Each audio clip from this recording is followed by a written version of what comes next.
We're live from New Delhi. You're watching DD India News, India's voice to the world. I'm Nipakshi Khurana. Coming up in the next hour.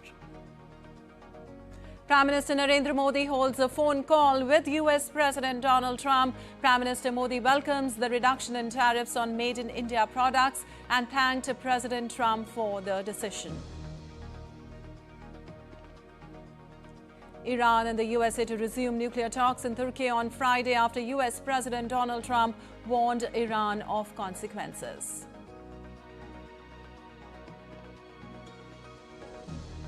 Bill and Hillary Clinton to testify in US House probe on Jeffrey Epstein, avoiding potential contempt vote.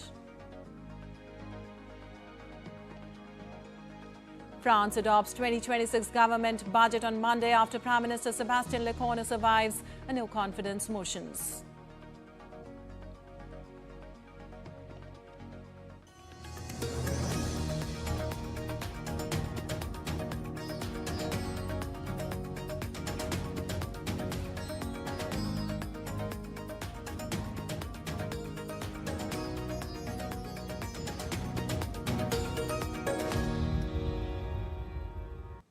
And moving on to the top story now, India and the US have agreed to a trade deal under which Washington will bring down reciprocal tariff on Indian goods to 18% from the current 25%. Now, President Donald Trump said on Monday after a phone conversation with Prime Minister Narendra Modi. Later, in a social media post on X, Prime Minister Modi said, and I quote, "Wonderful to speak with my dear friend President Trump. Delighted that made in India products will now have a reduced tariff of 18%.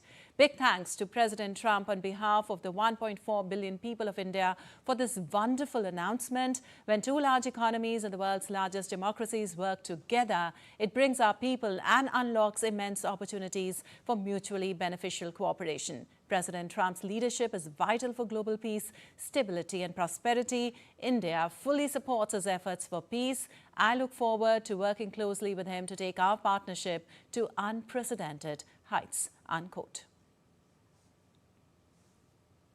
And President Trump, on his part, termed this conversation with Prime Minister Modi as an honor and termed him as one of his greatest friends and a powerful and respected leader of India. He said that the amazing relationship between the US and India will be even stronger going forward. He added that he and Prime Minister Modi are two people that get things done, something that cannot be said for most. Meanwhile, the two leaders, according to Trump, also talked about ending the conflict with Russia and Ukraine.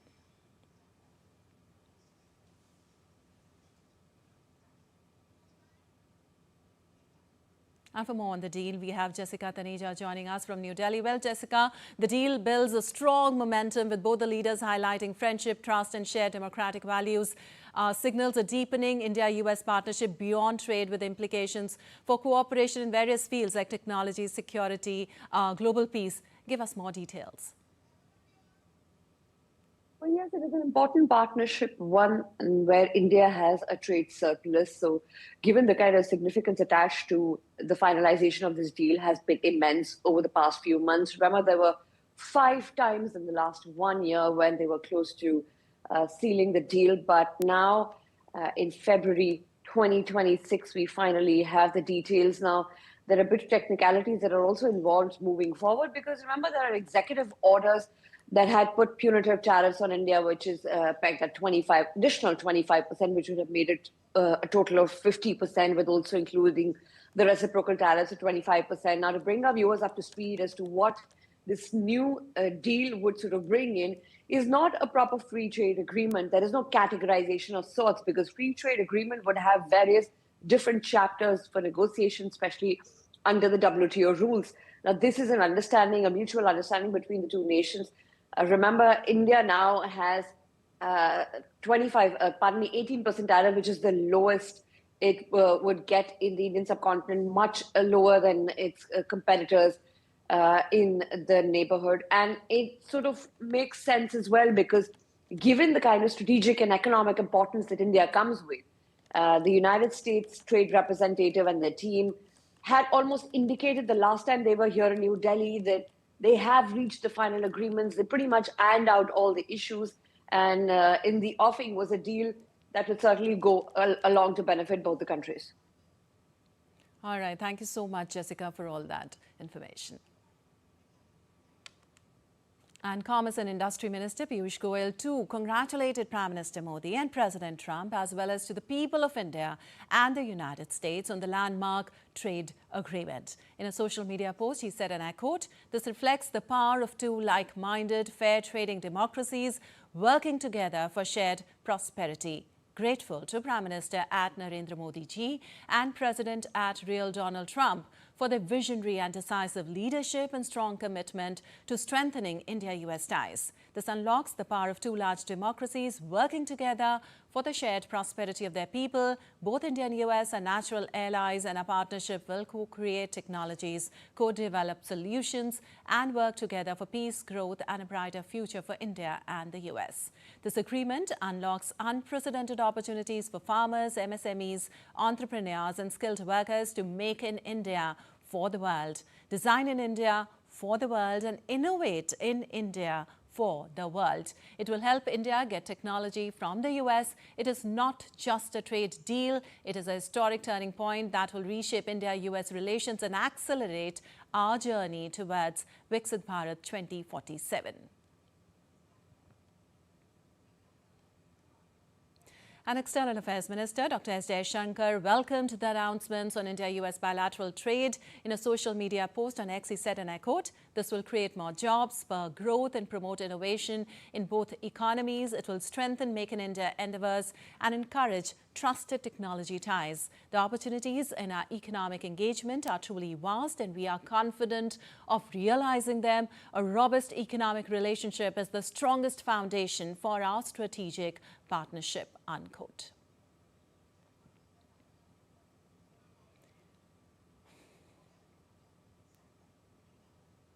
Also, the Defence Minister Rajnath Singh termed the historic deal as a landmark moment for India-US relations. He said, and I quote, "It brings tariffs down to a significantly lower 18% and opens a new chapter of deeper and greater economic cooperation." Rajnath Singh congratulated Prime Minister Modi and President Trump on reaching this decisive agreement, which will significantly strengthen our strategic partnership and deliver tangible benefits to both the countries and their people. He added that with this agreement, India-US economic ties are set to reach new heights. Also reacting on the deal, Information and Broadcasting, Electronics and Information Technology Minister Ashwini Vaishnaw said the US and India are world's largest democracies. Both countries are natural allies. Together, India and US have huge potential to work for peace and development. In a social media post, he said, and I quote, "US and India have complementary strengths. Both countries can co-create technologies and co-develop solutions that will benefit the world. Trade deal between US and India will lead to brighter future for both the countries. India-US trade deal is a win-win deal. Citizens and industries of both countries will benefit greatly from this deal," unquote. And meanwhile, industry leaders, market experts and economists have also welcomed the deal, terming it as a historic and win-win agreement that will boost bilateral economic ties between the two nations, improve the market sentiment and strengthen India's position in global trade. Terming it as monumental, saying deal will accelerate bilateral trade and strategic partnership. Listen in. Deal. India and the U.S. have both been in negotiations for a very long time. There was the issue of India doing Russian oil purchases. So those punitive tariffs have been removed. The White House has confirmed that 25% extra tariffs for the purchase of Russian oil has been removed. It's a win for the U.S. and win for India, and this will drive the trade in a much more expedited manner between the two countries. It sends a message that the relationship is back on the track. It sends a message that this is the beginning, and both countries will partner in critical mineral. Both countries will partner on AI. Both countries will partner on the Quad arena. So what we are seeing is that trade is, yes, transactional, but we will go beyond that to ensure that there's a win-win for India and the United States. And for more on this, we have my colleague Amritpal Singh joining us from New Delhi, and former senior diplomat Prabhu Dayal joining us. Well, welcome to DD India, sir. So my first question to you, as we heard industrial leaders also saying that the deal is monumental and a historic deal, a landmark moment for India-US relations, a strategic turning point in India-US ties. Your take on it? Well, first of all, good morning and thanks for having me on your channel. You know, I think it's a major diplomatic and economic breakthrough.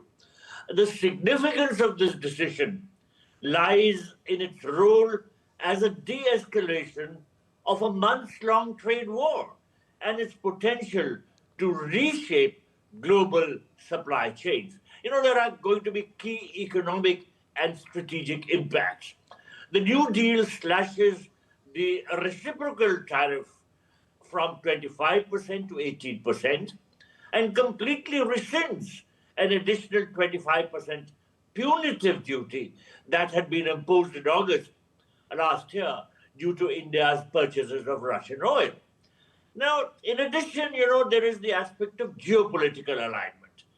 In exchange for the relief, Trump has said that India agreed to halt purchases of Russian crude oil, shifting instead to US and potentially Venezuelan sources to help end the war in Ukraine. Now, let us see what the government of India has to say in this regard, because I am a little skeptical whether we can stop buying Russian oil straight away because of our huge dependence on it and because we get it at a hugely discounted price. Nonetheless, we are awaiting a comment from the government of India in this regard. But of course, this deal will boost the Made in India image. You know, Prime Minister Modi, in his remarks after President Trump tweeted, has said that the 18% tariff rate significantly benefits Indian manufacturing. Now, critical sectors like textiles, engineering, auto components, and electronics are expected to see immediate gains in the US market. They'll become much more competitive than before. There is, of course, this aspect of the preferential market access. You know, at 18%, India now faces some of the lowest tariffs amongst the major Asian economies under the current US administration.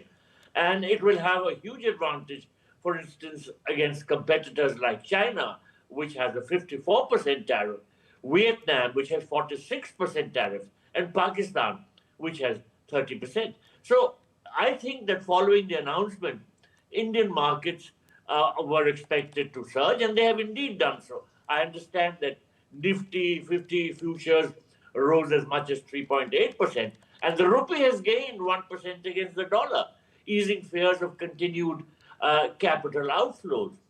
Now, let me also mention that President Trump said that India pledged to buy over $500 billion in US energy, technology, agriculture, and coal. Right. I don't know whether this will happen in 1 year or whether this will be over a period of 2 years, 3 years. So there is some clarification which is needed from the Indian side. Let me conclude by saying that while the deal marks a significant thaw in relations, I think that at the moment there is a need also to be a little cautious, noting, that while the US has confirmed India's commitment to zero out its tariffs on American goods, I think our officials have primarily focused on their public statements in regard to the benefits of the 18% tariff for Indian exports. So let us see what the full Indian response is going to be in regard to the tariff front from our side on American goods. But nonetheless, in its totality, President Trump's tweet and our Prime Minister's response are very, very good and will ease the tensions. As you mentioned, Ambassador, it will indeed materially change India's export competitiveness in the US market. I wanted to ask you, Amritpal, now that Asia-Pacific markets rose after Washington and India struck a trade deal. What does the India-US trade deal mean for the Indian stock market especially? And tell us how it will further impact in the future. Lipakshi, once the Indian markets open, they are likely to rally because, as Ambassador Dayal very beautifully put it, that in theory, it's a good deal. It is a relationship which was a strong relationship till the time President Trump came into office the second time and used tariffs as a tool to negotiate with not just India, but with the rest of the world as well. He's been able to use the tariff stick to get a deal which is slightly, if as compared to the previous, he's upped the tariffs, but with 18% tariffs now, it is of course one of the lowest tariffs as compared to other Asian countries. Europe is at about 15%, 10%, but if you compare it to your competitors in Asia, it is a good deal. And then the relationship is strong in terms of not just trade and investment, but also cooperation and strategic alignment of objectives in not just the Indo-Pacific, but in the wider region, in West Asia, etc. So in that sense, you have been strategic partners. It is a special privileged strategic partnership, and there are convergences on a lot of issues when it comes to both trade, investment, and also geopolitics or strategic goals. What remains to be really seen is whether what President Trump has tweeted or put out on his social media about zero tariffs, the other about India agreeing to completely stop buying Russian oil, and whether the additional 25% would be dependent upon that. Will that go in a phased manner, or is that completely gone? So we'll have to wait for the finer details to emerge. But in principle, it looks like a good deal, and the two sides have been able to secure that because they've been working on it. Trade negotiators, despite public statements being made by President Trump, the trade negotiators were working very hard to secure a deal. It required the political push, and now after the phone call last night between President Trump and Prime Minister Modi, it is sealed. So the markets are expected to rally once they open in India, as the other Asian markets already have. Lipakshi? Right, Amrit. Ambassador Dayal, I wanted to ask you that the language from both the leaders last night, Prime Minister Modi and President Trump, stressed on trust and shared democratic values. How much does symbolism matter here in diplomacy, and who better than you to ask this question? Well, yes, of course, symbolism matters a lot, particularly because of the fact that recently there have been trade tensions which have been impacting the bilateral relationship.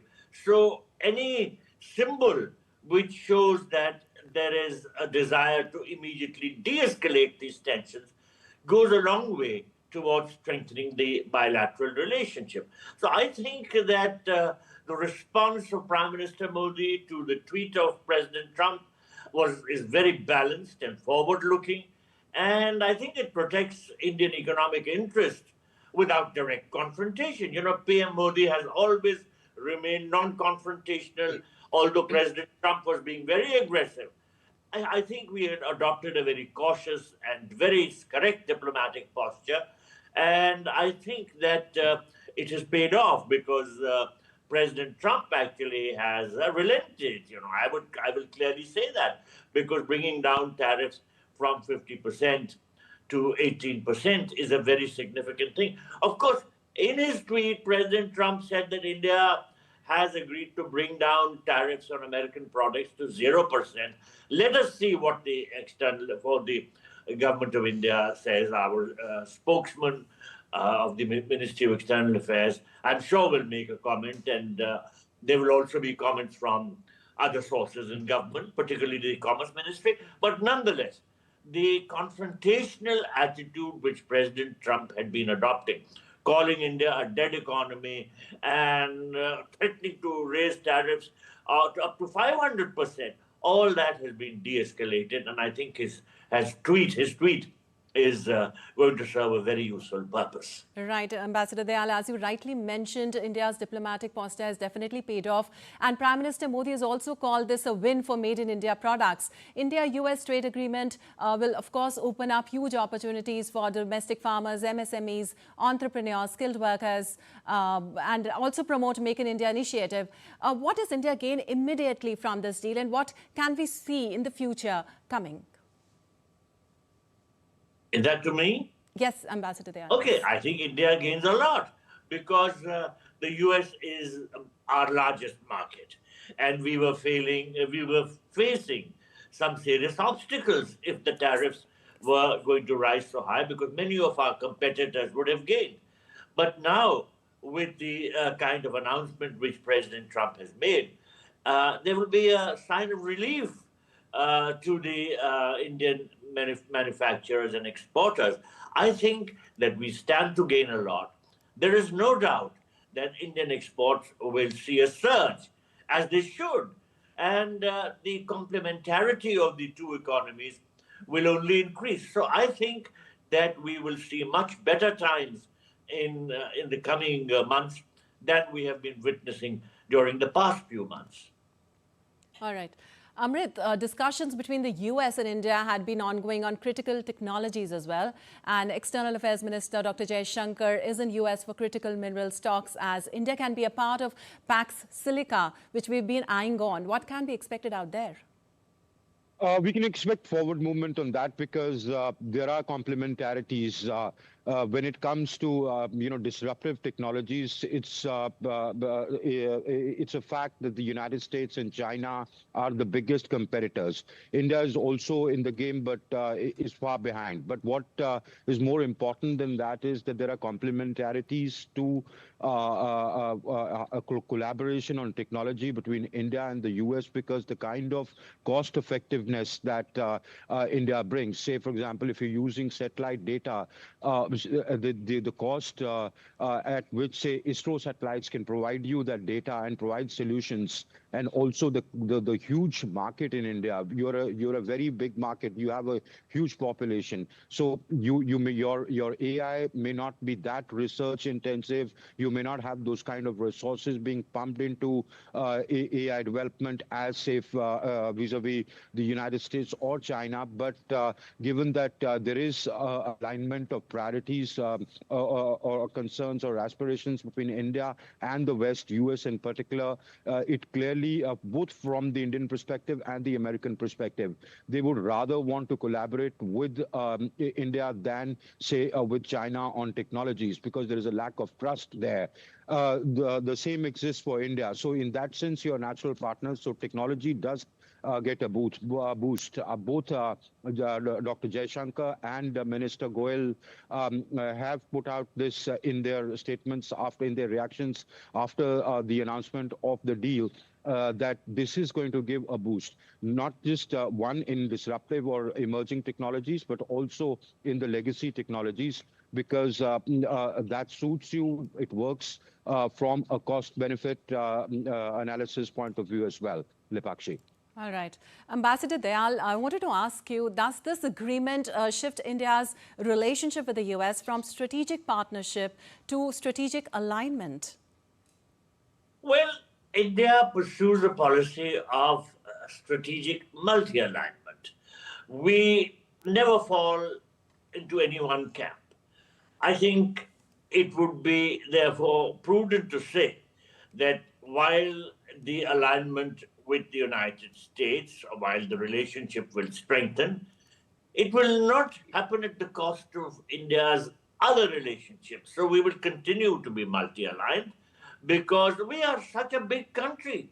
We cannot be in any one camp. We have to pursue a policy which is independent, because that is what serves our real interests. So to answer your question, yes, the partnership will strengthen. Yes, it will continue to be more focused on a number of areas and will be a strategic partnership. But whether we will become aligned with the United States, I doubt. I think we will continue to be multi-aligned. All right. Amrit, with India gaining tariff advantage over several countries now, US says trade deal with India will be an impetus for impetus for more industrial collaboration. Your take on that?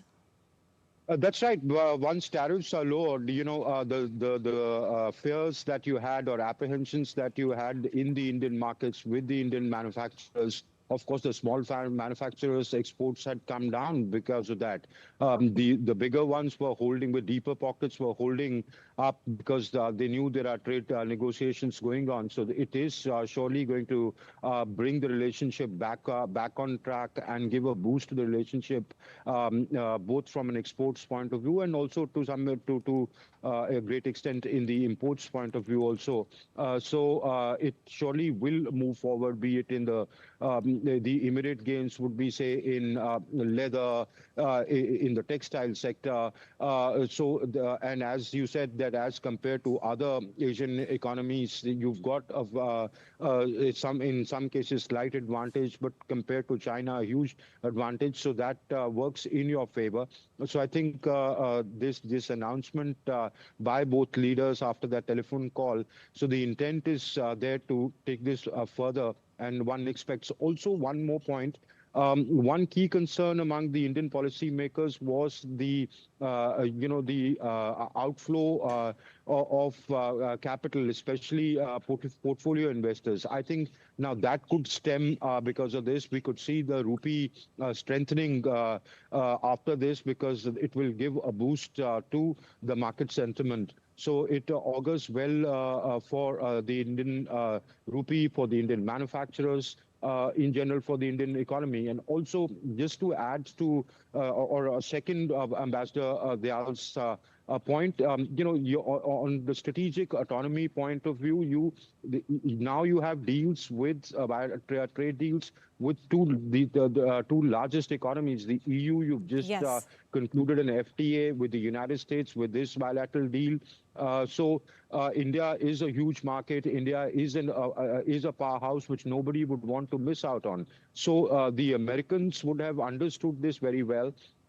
It was just that it was President Trump being a tough negotiator. So he also knows the context he's operating in, and India would want to, diversify and use that as a hedge, that tomorrow, if there are again flip-flops from either camp, you do not put all your eggs in one basket. So you're diversifying that, and now the very fact that you've been able to secure a good deal is also it's not just cooperation between two democracies. These are very nice words which diplomats and political leaders use. But as Ambassador Dayal would tell you, that when negotiations happen behind closed doors, they operate in a context of reality, that where do the convergences really lie and who takes what home.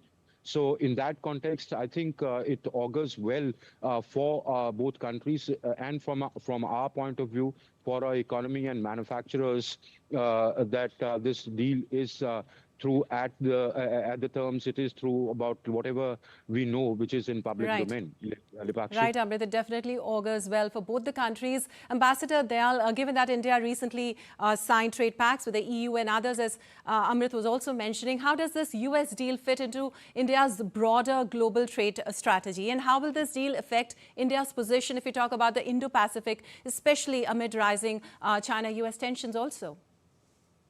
Well, I think the Prime Minister, in his comment, which he made after President Trump's tweet, summed up the matter in a very appropriate fashion. He said that Indian products will now have a reduced tariff of 18%.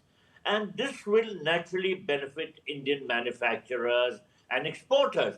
And as he pointed out, when two large economies and the world's largest democracies work together, it benefits our people, and it unlocks immense opportunities for mutually beneficial cooperation.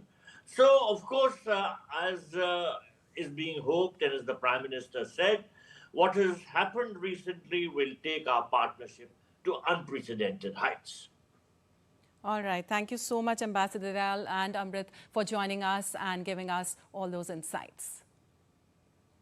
Well, that was Ambassador Dayal telling us about the impact of India-US trade deal. And time now for a short break. We'll be back in a while.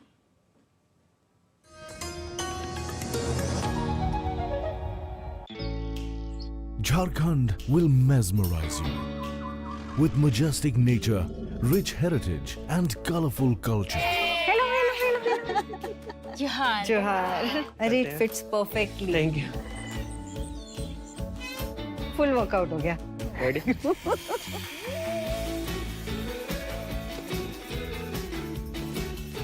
Postcards from Jharkhand on National Geographic.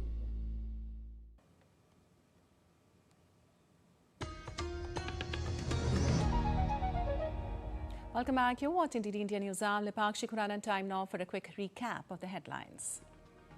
Prime Minister Narendra Modi holds a phone call with US President Donald Trump. Prime Minister Modi welcomes the reduction in tariffs on Made in India products and thanked President Trump for the decision.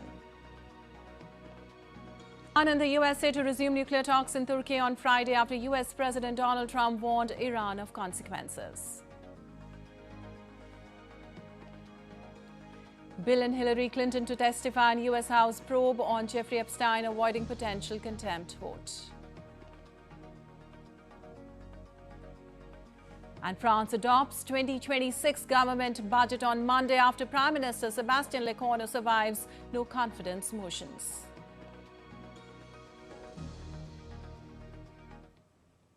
And moving on, Iran and the United States will resume nuclear talks on Friday in Turkey after US President Trump warned Iran of consequences if a deal was not reached. US Special Envoy Steve Witkoff and Iranian Foreign Minister Abbas Araghchi will meet in Istanbul on Friday in an effort to revive diplomacy over a long-running dispute about Iran's nuclear program. Representatives from Saudi Arabia and Egypt are also likely to participate in the meeting. Well, US President Trump has maintained he is hopeful that Washington will work something out with Iran, but also warned on Monday that bad things would happen if no deal is reached. I'm going to do because right now, we have a tremendous force going there, just like we did in Venezuela, even bigger. And they'll be there soon. And I'd like to see a deal negotiated. I don't know that that's going to happen, but I mean, if I knew I wouldn't be able to, I wouldn't tell you. I'd be very foolish if I would tell you. But right now we're talking to them. We're talking to Iran. And if we could work something out, that'd be great. And if we can't, probably bad things would happen. Well, Iran's Foreign Minister Abbas Araghchi on Monday said his country was ready for diplomacy with the United States. We are ready for diplomacy, but they should know that diplomacy with threats, intimidation and pressure is not compatible. Diplomacy has its own ideology. Well, the meeting would be the first direct talk between US and Iranian officials since April last year, before Israel and the US carried out strikes on Iranian nuclear and missile sites during a brief conflict in June. And France adopted a 2026 government budget on Monday following months of fraught negotiations after Prime Minister Sebastian Loner survived the latest in a string of no-confidence motions. The budget, adopted on Monday after 4 months of political deadlock over government spending, includes measures to bring France's deficit down and boost military spending. Lawmakers rejected 2 non-confidence motions from the hard-left and far-right parties tabled after the premiere on Friday, forced his budget through Parliament without a vote for the third and final time. Motions tabled by France Unbowed, the Greens and other left-wing groups drew 260 of the 289 votes needed to oust the government, and the far-right motion secured only 135 seats. Now, the budget negotiations have consumed the French political class for nearly 2 years after President Emmanuel Macron's 2024 snap election delivered a hung parliament, just as the massive hole in public finances made belt tightening more urgent. Also, US President Donald Trump urged the House of Representatives on Monday to swiftly adopt a spending bill and end the 3-day government shutdown. Now, in his Truth Social post, Trump said there can be no changes at this time to the legislation and called for its immediate passage. I spoke with Speaker Johnson. I spoke with Leader Thune. And I think they're pretty close to a resolution. You know, we were at 5.6% GDP, and we lost 1.5 points because of the 42-day shutdown. Think of that. We would have been at 7. Nobody ever saw a number like 7.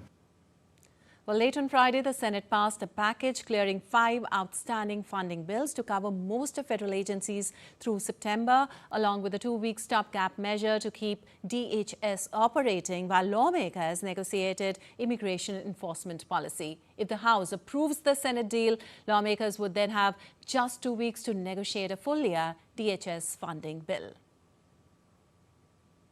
Also, the shutdown followed a breakdown in negotiations because of Democratic anger over the killing of 2 protesters in Minneapolis by federal immigration agents, which derailed talks over new money for the Department of Homeland Security. And moving on to the latest in Epstein files now, former US President Bill Clinton and his wife Hillary Clinton, the former Secretary of State, have agreed to testify in the congressional investigation into late sex offender Jeffrey Epstein. It comes days before the Republican-led US House of Representatives was expected to vote to hold both Clintons in criminal contempt over their months-long resistance of legal summons. Both Clintons' photo appears in Epstein files released by the Department of Justice, although the former Democratic president has denied any wrongdoing. Also, the U.S. government's release of more than 3 million documents related to Jeffrey Epstein has raised further questions about the ties of 3 prominent figures in British public life. The former Prince Andrew, his ex-wife Sarah Ferguson and Peter Mandelson, the former UK ambassador to the US, are all listed multiple times in the latest trove of Epstein files. Also, Prime Minister Keir Starmer has urged Andrew Mountbatten Windsor to testify before the US Congress, while Mandelson, who resigned from the Labour Party on Sunday, is facing calls from leading figures, including Starmer, to retire from the House of Lords as well. And US President Donald Trump on Monday announced the creation of a critical mineral reserve aiming to protect manufacturers from supply disruptions. Trump said the $12 billion reserve will be the first ever stockpile of critical minerals and will be used to ensure that American businesses and workers are never harmed by any shortage. Trump also said he expects the loan used to form the reserve to generate a profit from interest. US Secretary of the Interior Doug Burgum said that 11 additional countries will be announced for the initiative later this week. Long had a strategic petroleum reserve and a stockpile of critical minerals for national defense. We're now creating this reserve for American industry, so we don't have any problems. This historic initiative will combine $10 billion in export-import bank financing with $2 billion in private sector financing, and we even expect the American taxpayer to make a profit from the interest on the loan used to start the Project Vault. It's an amazing thing. They've been talking about it for years. Well, the initiative will be funded by $10 billion in export-import bank financing and an additional $2 billion of financing from the private sector. The initiative is being positioned as an industrial backstop, similar to an emergency reserve intended to cushion manufacturers from sudden shortages. Export controls or sharp price swings in minerals central to advanced manufacturing, defense supply chains, and the clean energy transition. And Venezuelan interim president Delcy Rodriguez met with U.S. envoy Laura Dogu as both nations work to re-establish relations severed in 2019. The meeting took place at the Miraflores Presidential Palace to discuss the work agenda between the Bolivarian Republic of Venezuela and the United States. Rodriguez met with the new head of the United States diplomatic mission, Laura Dogu, in Caracas to address the issue of transition, economic recovery and reconciliation. Key discussions addressed topics of mutual interest, and a significant oil export deal was reached amidst political changes in Venezuela.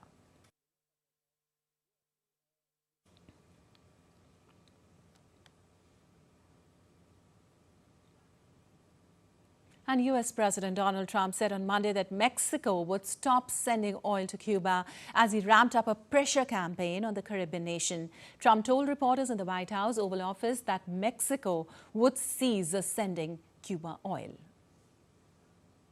Failed nation now, and they're not getting any money from Venezuela, and they're not getting any money from anywhere. It's a failed nation. Mexico is going to cease sending them oil.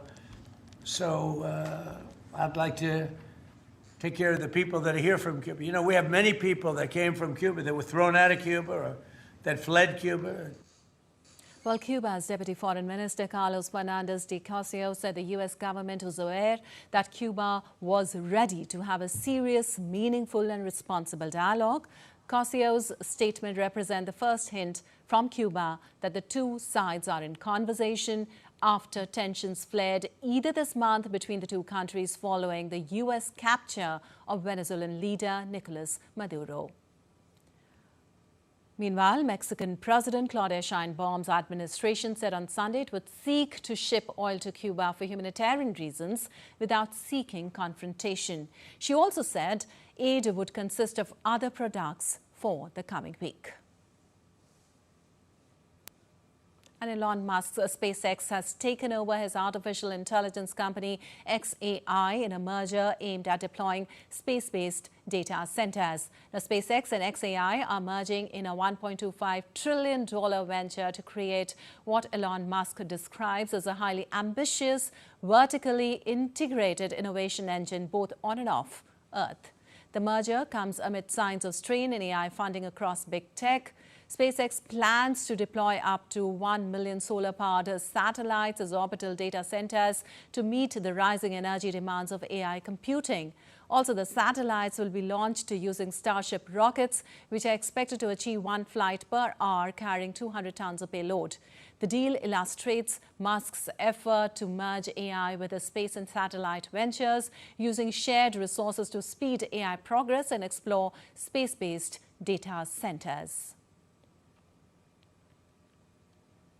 And Costa Rica's President-elect Laura Fernandez on Monday pledged to lead a government of national unity and continue the populist policies of outgoing President Rodrigo Chavez, whom she offered a senior cabinet position starting in May.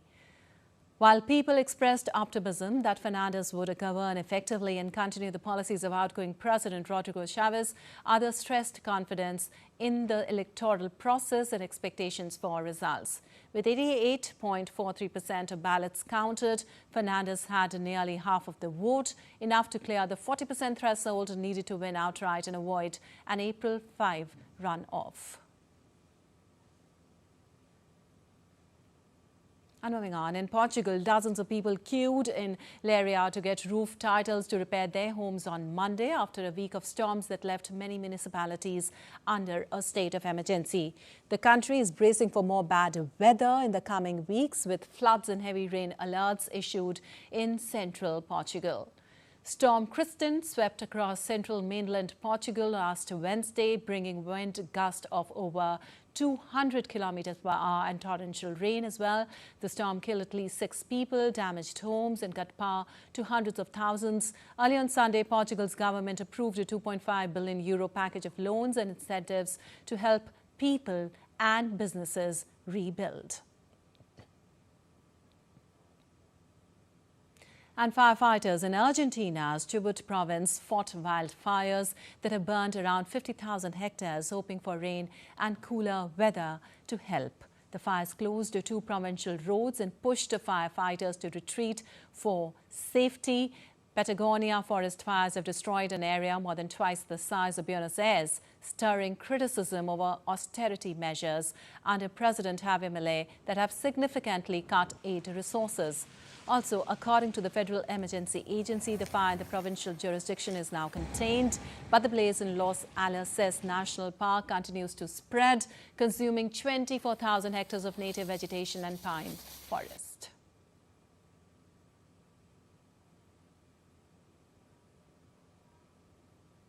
And time now for a short break. We'll be back in a while.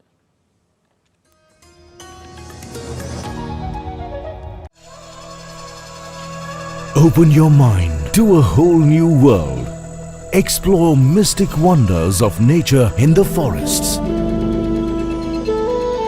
तो मुझे देख के आपको लग रहा है कि मुझे इजी वाला देना चाहिए.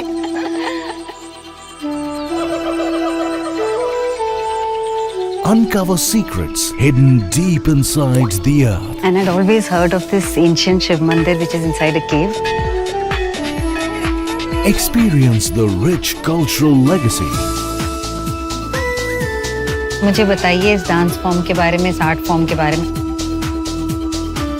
Experience the blend of vibrant warmth and stunning creations. अरे it fits perfectly. Thank you.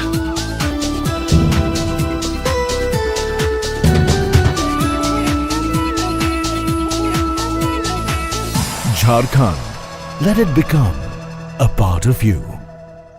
Postcards from Jharkhand on National Geographic.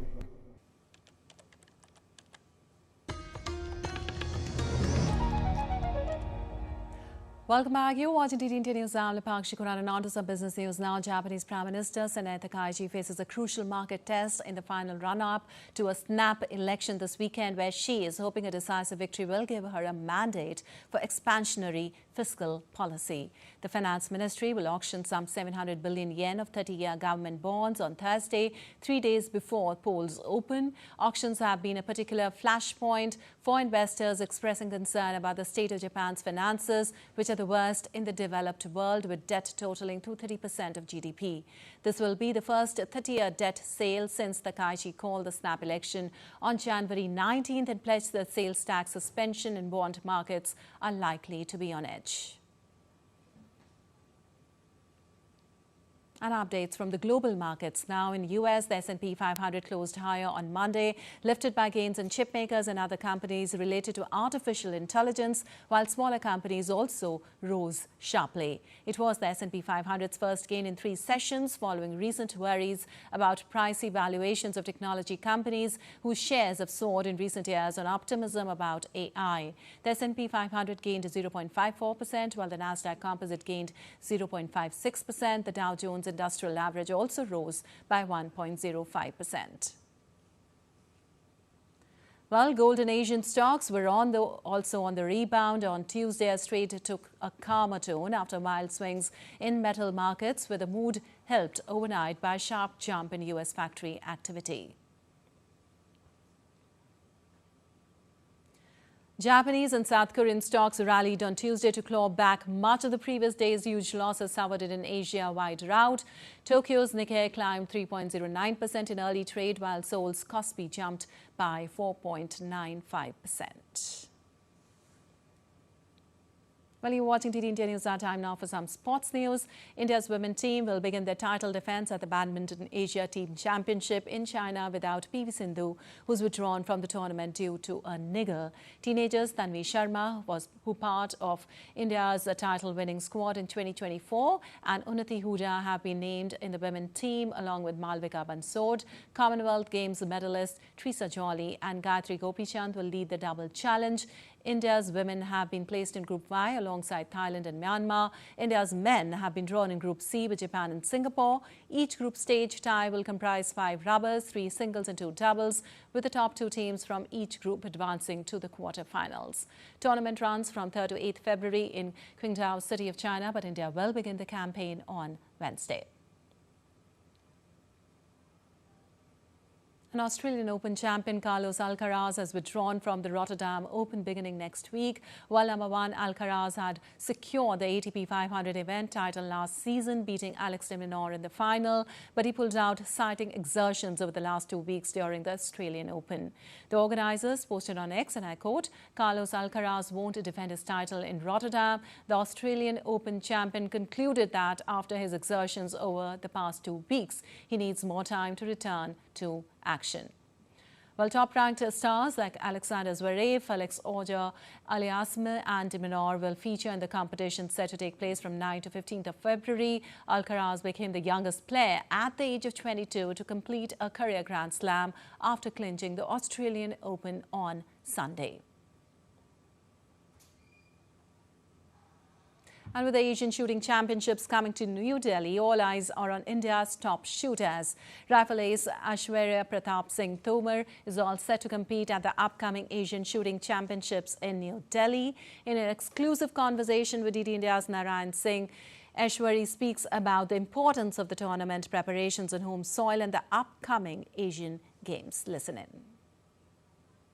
Asian Games gold medalist shooter Aishwarya Pratap Singh Tomar. Aishwarya, a very warm welcome. The tournament is very near. So how the preparations are going for this mega event, especially in terms of when you talk about the rifle 3-meter positions? Thank you, sir. Preparations काफ़ी बढ़िया चल रही है. It's been like from last 15 days we are training in Delhi. काफ़ी अच्छी range को prepare किया है इस चैम्पियनशिप के लिए और इंडिया टीम काफ़ी अच्छी तरीके से तैयार है इस कंपटीशन के लिए. So the way if you take a look this year also the Asian Games are there. So do you think you can repeat the feat that you achieved in the last edition? Definitely I will give my best to perform like last time. So I will try my best. I'm doing hard work right now as always. So let's see what happens. Talking about the Indian shooting, if you take a look at India in every mega tournament, whether it is the Asian Games, even in Olympics, World Championship, Indian shooters are par with any team in the world. So what are the basic reasons do you think that this progress is happening in the Indian shooting? I think it's the new talent and the facilities which are provided by the Indian government. So I think it is really helping us to perform well in the international level. Especially in the shooting, how is the infrastructure? It's very nice.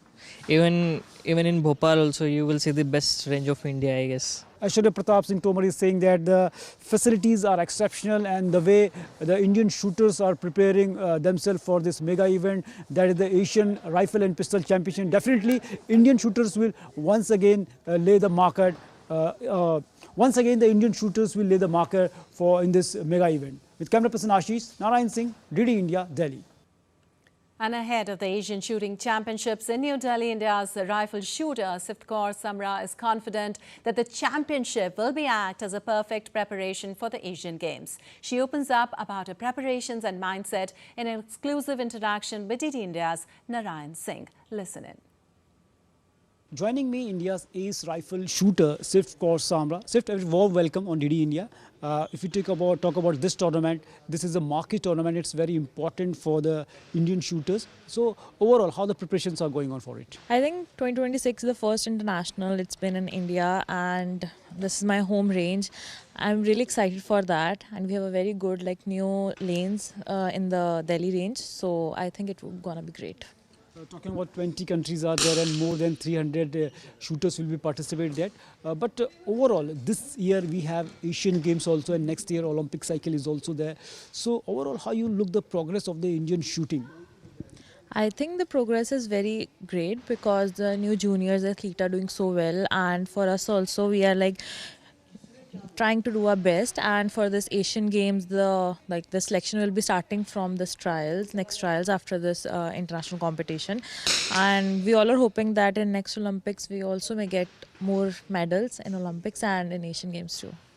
Talking about shooting, if in every mega event, whether it's Asian Games, World Championship, World Cups, the shooters are playing exceptionally well. If you talk about the chunk of medals, shooting is dominating that part of also. So what are the reasons you think that Indian shooting is doing so well? Because I think we have a very tough competition in India itself. Like if you check off the domestic tournaments and the international tournaments, the comparing of our scores is quite the similar. Like for example, in my event, all of the top 10, 12 athletes are just in a difference of 1 point and something. That's why I think we are doing great in international competitions also, because we are getting that main competition in India itself. Talking about in the past few years, we saw some lean patch. You were extraordinary at the Asian Games, a record-breaking point you have scored. So, do you think what are the plans you made so that you can again touch your best? I'm trying my best. I'm doing some changes because nowadays it's not working for me. So I'm just giving all over my time to shooting and trying some new things that I could make again a new records in this season, and I will just hope for the best. So definitely the way Swift Course Samra is preparing for this event and the upcoming events, definitely she is one of the prominent shooter, and in the mega event definitely she will just hit the bullseye for India. With camera person Ashish, Narayan Singh, DD India, Delhi. And Sri Lanka have named a 15-member squad for the upcoming ICC Men's T20 World Cup. Sri Lanka dropped Test captain Dhananjay De Silva from their squad led by Dasun Shanaka. Seam bowler Ishan Malinga has been named in the team despite suffering a shoulder injury. Sri Lanka are co-hosting with India the T20 World Cup. It starts on Saturday. They will face Ireland in their opening games in Colombo on Sunday. They will also play Australia, Oman and Zimbabwe in Group B, with the top two teams to qualify for the Super 8 stage. And thousands of dancers celebrated Peru's cultural heritage in Lima during the festivity of Our Lady of Candelaria, a UNESCO-recognized tradition originally from Puno and adopted by the capital in 2022. It is known for its vibrant folkloric costumes and dances depicting rural life and biblical themes.